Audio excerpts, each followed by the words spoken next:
Hello, this is my second reading for the day, and today is Wednesday, September 17th, 2025. Recently, the Trump administration, or Trump, ordered all the foreign students coming from Yemen or some other countries should be barred from the university.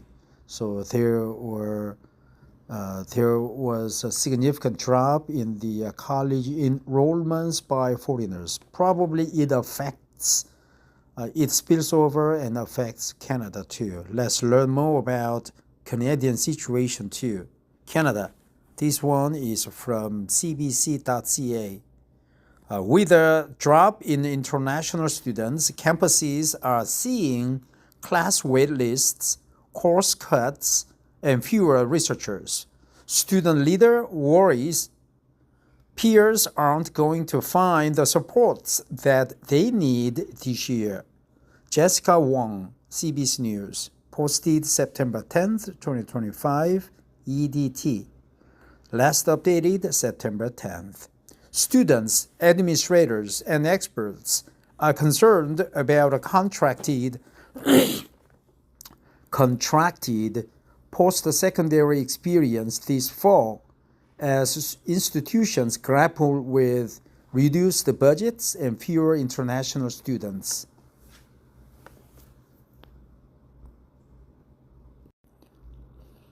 This school year has been a rough start for University of Regina student Daniela Iyaomolari. The digital marketing student is kicking off her second semester of undergraduate studies, juggling a tuition hike for international students, as well as the scrapping of a plan that allowed them to pay incrementally.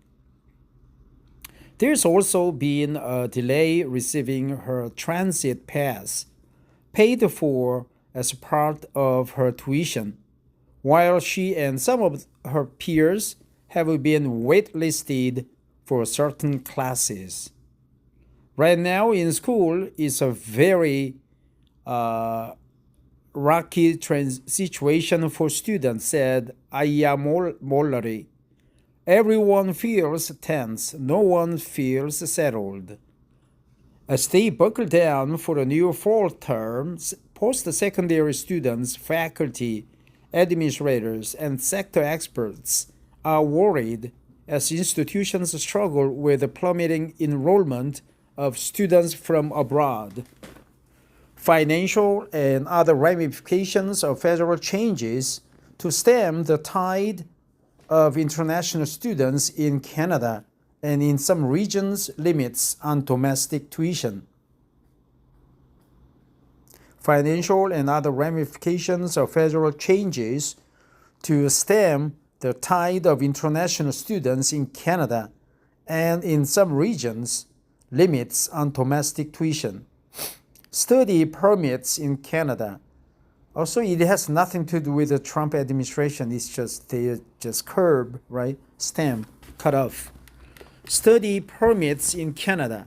Number of study permit applications received from international students. Received, approved. Okay, source. Immigration, refugees, citizenship, Canada. Fewer courses, services. As a rep for the Black Students Caucus of the Canadian Federation of Students, Iyaomolari had heard about students waitlisted for classes. This fall, she's one of them, on hold with more than 20 others for a required course that's prerequisite for another come winter term. On hold. Require prerequisite. That's prerequisite for another come winter term. Unsatisfied with the faculty encouragement to hope for the best and hope some other students drop out. Unlikely, she says, since it's a mandatory class, she is now questioning the quality of the schooling she's getting. I worry for my education, she said. Will I be getting my money's worth? Because we are paying a lot for this. Current university students Daniela Ayomolari from left, Vansh Kalra, and IDT Atikari all have concerns about what they are seeing at the respective schools. Submitted by Daniela Ayomolari, Vansh Kalra, Aditi Adhikari. In British Columbia, Victory-based undergrad Vansh Kalra has also noticed shrinking course offerings. It's a reality he's already been adapting to in hopes of completing his diploma in business administration at Capilano University by next April as scheduled. That's meant occasionally taking courses at another schools. He's taken some at Thompson Rivers University, for example, to earn equivalent credit. A buddy of his had just 2 courses left before graduation, but when one of the classes was unavailable, that friend was forced to take an additional semester and extend his international student visa. The courses the university was offering before are not the same amount now, said Kalra, who serves on the Students' Union at Camp U. Post-secondary institutions in every region across the country are dealing with a budget crunch, says Gabrielle Miller, president of Universities Canada, a national body representing the sector. Some are having to pull back on the range of programs they can offer, he said, while others may be trimming elsewhere, like mental health supports that students need. Service cuts for students are what Aditi Adhikari, a second-year PhD student of education at the University of British Columbia, is worried about.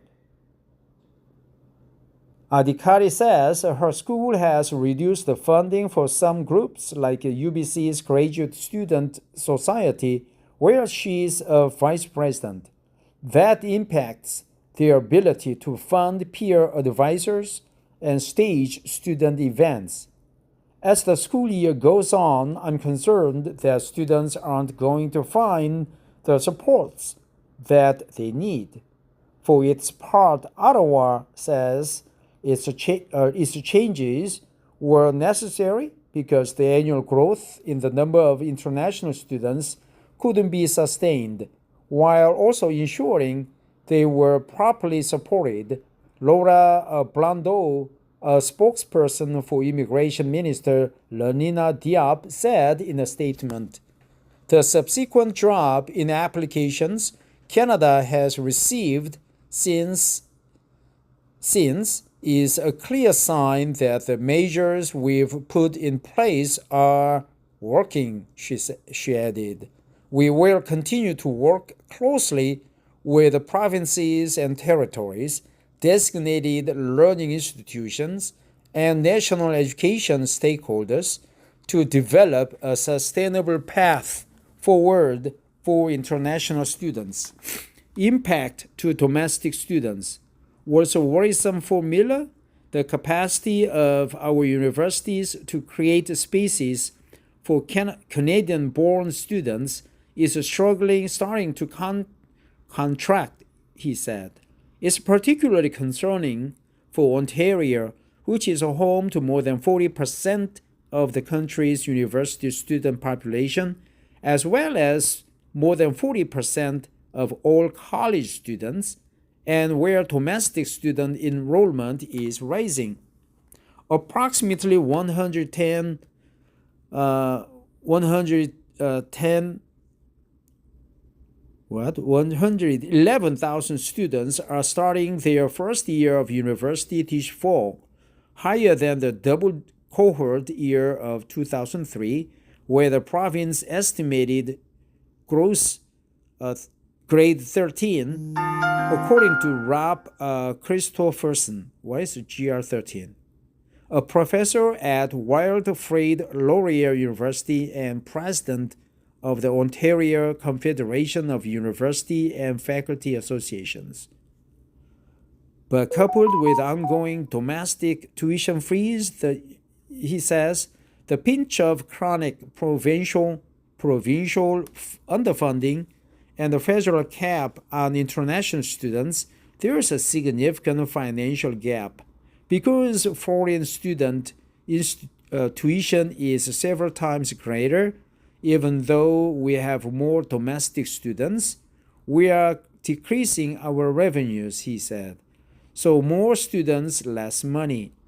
This fall, that's meant some schools have trimmed down their electives, for instance, and we are having to cram more and more students into the smaller number of courses that remain, he said. Canada's brand research sector impacted. This time last year, Ottawa widened the international student permit cap to encompass graduate students. That's now impacting the staffing of post-secondary research teams, says Daniel Jutras, rector of the Université de Montréal and chair of U15 Canada, which represents the country's leading research universities. Those changes, along with recent delays in granting permits, have helped create an aura of unpredictability that's put off talented grad students, scholars, and researchers from abroad, he said. And given the current tumultuous climate in the U.S., we are in a time when we could be attracting them. If Canada wants to position itself as a knowledge-based society and move in the direction of more productivity and innovation, both technical and social, it needs to rely on the influx of the best and brightest from abroad. In trying to strike an appropriate balance for immigration, Canada's restrictions on international students have gone too far in the opposite direction, said Matti Pasiti, co-founder of Apply Abroad, a platform that connects students with recruiters and post-secondary institutions. With Canada's aging population and labor feeds, Pasiti believes sustainable immigration is key to success, and international students are ideal, given their Canadian schooling and familiarity with the culture. We haven't got it right yet, he said. Getting the balance is incredibly important for our next generation. Back in Ottawa, Miller with Universities Canada is calling for better collaboration between educators, institutions, business leaders, and governments going forward, repairing Canada's reputation as a desired destination for work and study, and support to figure out more sustainable funding for higher education. There's a smart way to bring down international student numbers, and frankly, right now we've stumbled into doing it a dumb way, and it's going to cost all of us, Miller said. While we are keeping more people out, we are also losing more of the people that Canada wanted it to keep. And that has big implications for our economy. The economy students are gonna graduate into, and also for the universities themselves.